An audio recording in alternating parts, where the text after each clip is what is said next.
What's up, folks? I'm here with Richard Jurgensen. Nice, Richard. What do we do here, Richard? Well, I happen to be the curator and founder of the Cannabis Culture pop-up museum and archive based in Willits, California. And my good buddy Tim Clark commissioned myself and my partner Ann Waters to visually tell the story of cannabis and hemp in the best way that we could, using books, magazines, ephemera, stories, oral histories, the whole enchilada. Well, let's see the starting of it there, And Richard. so let's go take a look at what we came up with. There are 10 panels, 8 feet by 8 feet, and this was the first panel here, Cannabis and Hemp, representing cannabis throughout our history. And of course, we've been using it for thousands of years, and in any number of different applications, tens of thousands of uses from this magical plant. And so these are just kind of some memory tugs to help bring us into the magic that this plant, cannabis and hemp, is given to us humanoids here on Spaceship Earth. And so that, flash forward to the 20s and 30s, when a number of large corporate interests realized that this could be a dangerous plant because anybody can grow it. And, well, we can't have that, can we? So immediately it became outlawed and demonized, and people of color were targeted. And this statement right here really is a loaded one. This really set the tone when this became policy in the 70s, and we're still climbing out of the nightmare that this created. So people of color were targeted and incarcerated, and there are thousands of people, tens of thousands of people whose lives were completely ruined, and many of them are still incarcerated. There are a number of groups that are trying to right the wrongs and to get them released and to have their criminal records, expunged. So this also led to activism from a lot of young people who, I got to jump over here now. So a lot of folks from the what came to be known as the counterculture in the 60s, the mid 60s, late 60s, moving into the early 70s. Music really transported us. It told our collective story. And what was in the background for a lot of this was this wonderful plant called cannabis that people would just love to have a puff on, and it would take them to a little higher plane and make them creative. And boy, were we blessed with some fantastic music from that era. Back onto the counterculture, and it was called counterculture because if you stood up against the existing culture, then you became counter to the norm, and so the name counterculture kind of stuck. The 60s went out. All the beautiful things that happened at Woodstock, peaceful gathering, 400,000 to 500,000 kids, just having a great time, sharing everything. A couple of months later, the 60s died with Altamont, another concert that went very different than Woodstock. This was all about love, not so with Altamont. The Painted Lady architecture of San Francisco. San Francisco was the hub of the youth movement of the world. We were the Liverpool, if you will, only on steroids. So young people came from all around the world to San Francisco. And literally, we changed the world. We also, just some iconic images here, back to the land movement. A lot of these young kids, once the summer of love had passed, it was time to, what have we learned? Let's move to the country, wherever you are. The East Coast, you'd buy a farm. New Mexico, you'd move on to a commune. California, Colorado. And this is a typical Northern California scene here. You start off with a trailer, you plant the garden, foods, chickens, a couple cannabis plants. If you're lucky, you're gonna get a harvest. If you're really lucky, you're gonna be fortunate enough to buy some solar panels. Game changer. The cannabis culture, the Back to the Land movement, jump-started the solar industry in the Emerald Triangle. Big story. Over here, alternative press. Mainstream press didn't understand what all these young people were doing. Things were changing really fast. The amount of social unrest and activism, the young kids were being demonized because the men were growing their hair long, unheard of. They dressed different. Grown-ups couldn't understand what was happening. They listened to strange music, and a lot of people got hurt. A lot of young people got hurt. A lot of young people got shot. National Guard were called in on so many instances. Here's a nice shot right there of just such a thing. Kent State changed everything for everyone.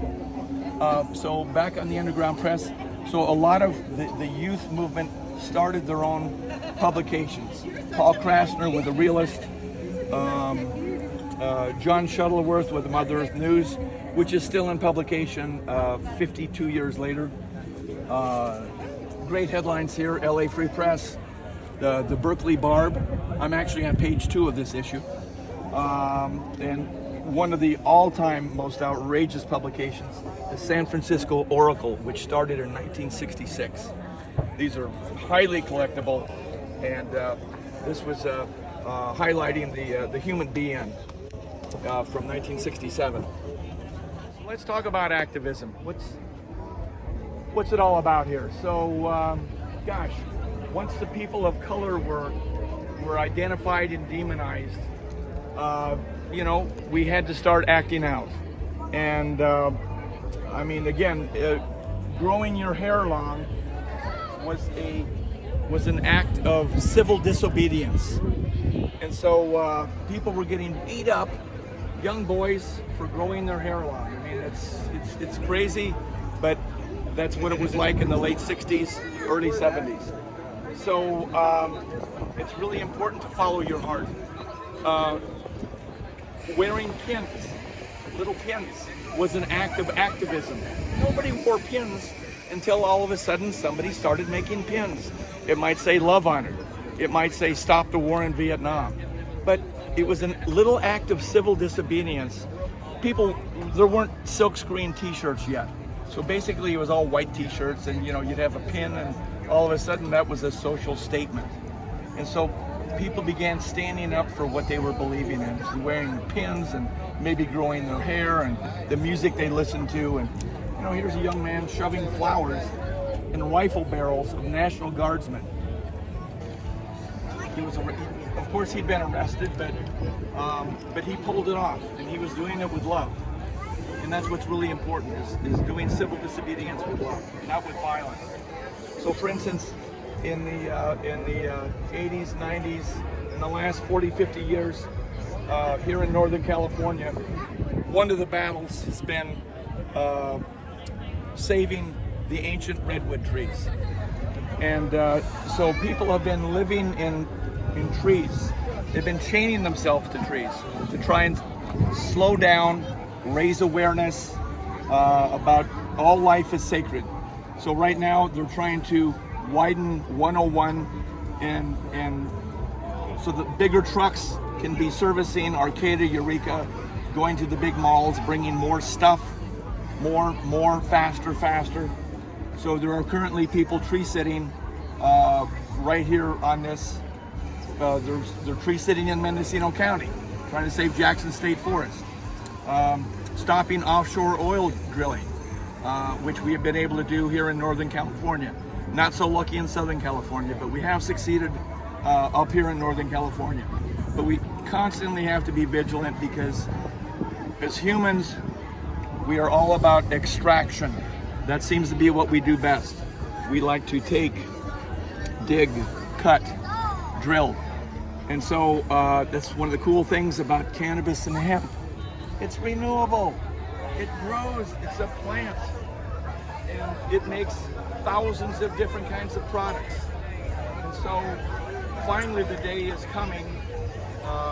We are there now with state-of-the-art decortilating machines that are able to process the hemp stalks and break them down and make building blocks, helping to incorporate into again, thousands of products. Too many to too numerous to even mention. Jack Herrera was one such freedom fighter, arrested many times. Dave Bronner, same thing, standing up for what he believed in, getting arrested, planting seeds. Really? You can get arrested for planting a seed? Yes, you can. So we have a long ways to go, but you know, if we take care of ourselves, eat healthy, say our prayers, live a good life, we can get a little more out of time, out of life, and maybe add a few more years, because as far as we've come, we have a long ways to go. And again, this is just an homage to all of those that came before us. Really important to remember who we are and what our roots are. We go back hundreds of thousands of years with this plant. Very sacred, and it's now finally seeing the light of day that it has always deserved. Many of us were new to business, and this man, who's a dear friend, came out with a book that taught thousands and thousands of us how to get your trip together to start your own business. And so that became the go-to manual. There are several other panels that aren't on display right here. Maybe we'll get to that in a few minutes. But now that we've seen a little bit of the past, what about the future? Well, we create our own realities. And so let's just take a glimpse of what could be. So as we look at some of these incredible images, what kind of future do we want? Make where we are where we want to be. Okay? That's why I'm here.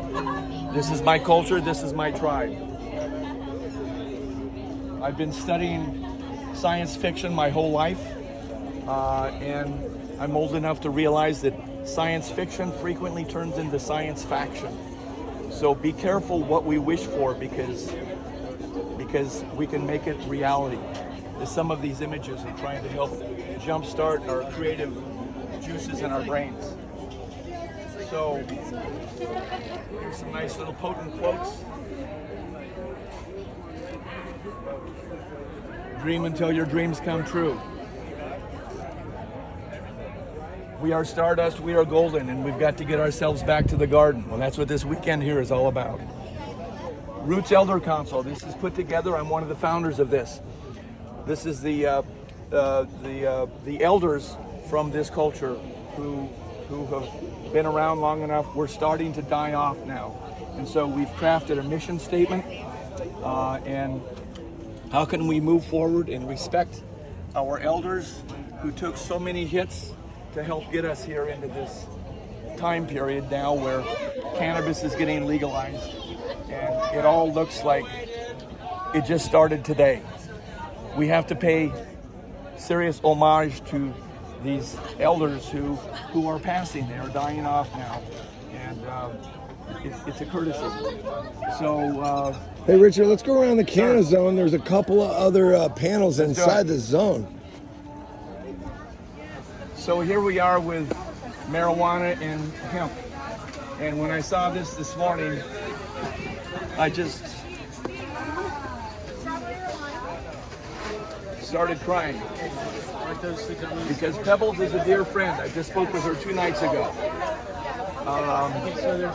She gave us a triplet standard, which allowed us to transport our medicine. She saw the loophole in the law, and she fought it.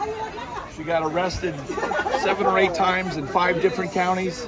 represented herself in court every time, and she won. So we can make a difference. O'Shaughnessy's. This is still in now and then publication. Important to support this. Normal started in 1970. Playboy magazine helped jumpstart it. Hugh Hefner was a big fan of cannabis. Think what you want of him, but helped get us Normal, which is still up and running today. Dennis Perone, of course, ran for not only mayor of San Francisco, but governor of California. He partnered with Brownie Mary. They came up with a wonderful cookbook here. And so this panel here is just, again, giving us an homage to people that put their lives on the line to help make this a reality that we are taking for granted. Cool. What about 215, bro? Yeah, let's go over there. So in the 70s, it was found that there was another kind of epidemic that was happening called AIDS. And San Francisco was the epicenter for that. Although it was happening all around the world, truly, San Francisco was the epicenter. And again, Dennis Perone helped champion, got arrested numerous times in San Francisco to prove that cannabis indeed is medical. It isn't just for getting high, although you can get high on it. Come on, we all know that. But he realized that this was medicine. And for many people that were physically incapacitated and maybe even withering away from this fatal disease generally, this helped ease their pain. And so brilliantly, him and the team that he put together were able to create this Prop 215 and give us medical marijuana here in California. And now, a couple of decades later, we have legal recreational use, not only medical, but now it's for recreational. And so we need to look back. We didn't just create all of this yesterday or today. It's taken decades to get to this point. Jack Herrera, any number of legendary people that are no longer here with us. Myself and others are trying to hang on to their legacy with Tim Clark, who is taking these panels around at various shows and sharing them with the world to see. We're helping to educate the general public on our collective past and history. And it's very important. If we don't learn from the past, then we're doomed to make the mistakes that we incurred to get to where we are. So again, we create our own reality, and we are all magicians, and let's create the world that we want to live in. And I'm so proud and honored to be a part of it in some little way. Thank you, Richard. Thank you. I also want to give it up to Dion Markgraf for helping me find this mission. Dion, my hemp, cannabis, soldier, warrior, brother, friend. Also send it out to Stevie Levine, my cannabis hamster brother. Yeah! Love you, Steve. David Bronner family, thanks for helping us afford this moment and to share it with the people. And so be it. So be it. Love you, buddy. Love you.